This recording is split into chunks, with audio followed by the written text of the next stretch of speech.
Because there's 6 rules basically that I always have laid out that are the rules of success. Now let me get right away to the first rule of success. The first rule of success is to have a vision.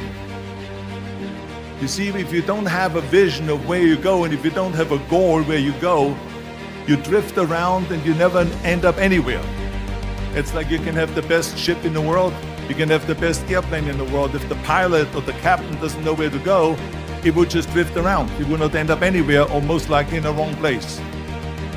I couldn't see myself becoming a farmer or a worker in a factory or anything like that, even though my parents wanted me to stay there and have a normal life. My father wanted me to become a police officer like he was. My mother wanted me just to stay there and marry a girl with the name of Heidi, hopefully, and have a bunch of kids and run around like the Van Trapp family in The Sound of Music. But that was their vision, not mine. My vision was totally different. I felt that I was born for something special, for something unique, for something big. I want to become a bodybuilding champion just like Reg Park. I want to get into movies just like Reg Park. And I want to make millions of dollars and be rich and famous just like Reg Park.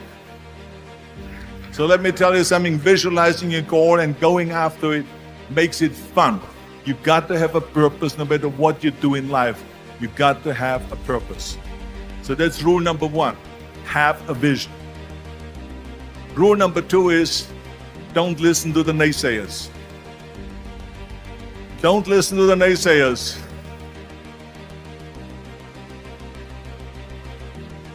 Everything I ever did, the thing that I heard out of people's mouth was, that's impossible. That can't be done. Or no. I remember when I wanted to be a bodybuilding champion, including my parents and everyone else around me, said this is impossible. Why don't you become a ski champion? That's what they do in Austria. Or bicycle champion, they do some track and field. You can't be a bodybuilding champion. That is exactly what I heard. Of course, I proved to the people that it can't be done. So whenever someone said to me, it can't be done, I heard it can be done. When they said no, I heard yes. And when they said it's impossible, I heard it is possible. Because I am a strong believer. I'm a strong believer of what Nelson Mandela said, that everything is always impossible until someone does it. Well, I'm going to be the one, I said to myself, I'm going to do it and I'm going to show it to them. Maybe it has never been done before. That's perfectly fine with me. But I'm going to do it. And I did not listen to the naysayers. So this is why I say don't listen to the naysayers. And the next thing, the third point that I'm going to make to you is, before we sit down with Jürgen and talk about the rest of the 3, is work your ass off. There is no magic pill. There is no magic out there. You cannot get around. You have to work and work and work. I can tell you, I've watched today for half an hour Jürgen and his wife that put on this show, this great event here. They work their ass off to put this together. All year long they work and they work and they work. This does not come together by itself. When people say we don't have the time, we have 24 hours a day. We sleep 6 hours a day, so that gives you still 18 hours. And there's someone shaking their head out here in front. They say probably, I don't sleep 6 hours, I sleep 8 hours, right? Or just sleep faster. So we have 18 hours a day. The average person works around 8 to 10 hours. So let's assume it's 10 hours, so we have 8 hours left. Then you travel around an hour a day, maybe 2 hours a day. So now you have still 6 hours left. So what do you do with these 6 hours? So you got to work hard. I mean, let me tell you something. When I went to America, I went to college. I went and worked out 5 hours a day. And I was working on construction. Because in those days in bodybuilding, there was no money. I didn't have the money for food supplements or anything. So I had to go to work. So I worked in construction. I went to college. I worked out in the gym, and at night from 8 o'clock at night to 12 midnight, I went to acting class 4 times a week. So I did all that. There was not one single minute that I wasted. And this is why I'm standing here today. I became very friendly with Muhammad Ali in the 70s. Muhammad Ali worked his butt off. And I saw it firsthand. And I remember that there was a sports writer that was there in the gym when he was working out and he was doing sit-ups. And they asked him, how many sit-ups do you do? And he said, I don't start counting until it hurts. Now think about that. He doesn't start counting his sit-ups until he feels pain. That's when he starts counting. That is working hard. As a matter of fact, I believe what Ted Turner said, work like hell and advertise.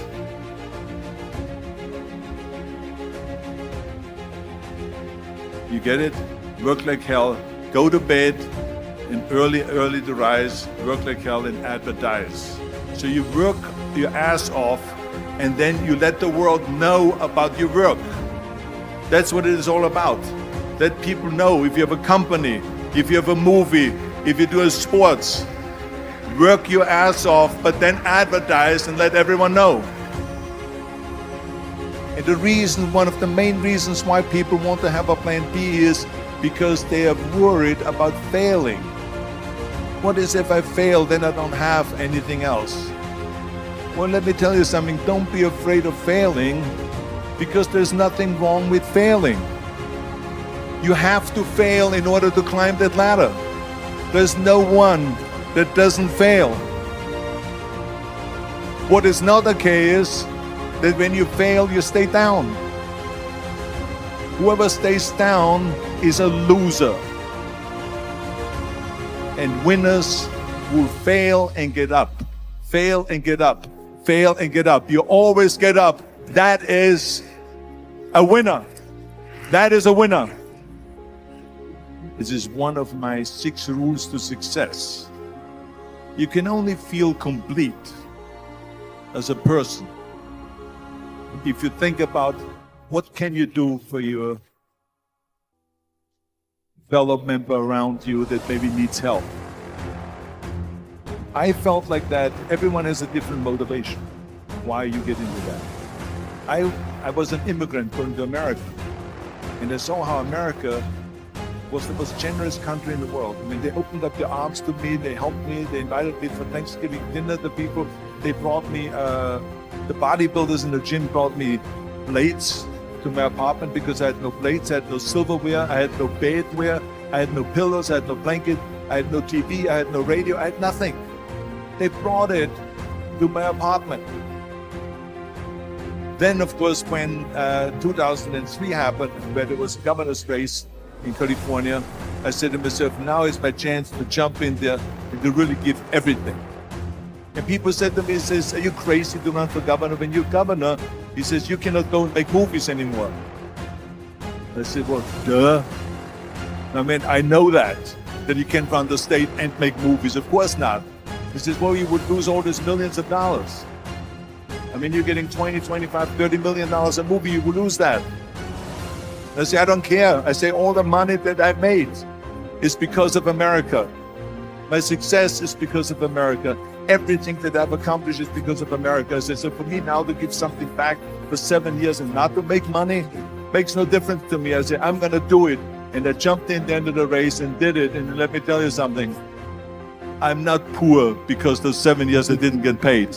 I'm perfectly fine. And it made me feel good that I could give back to America.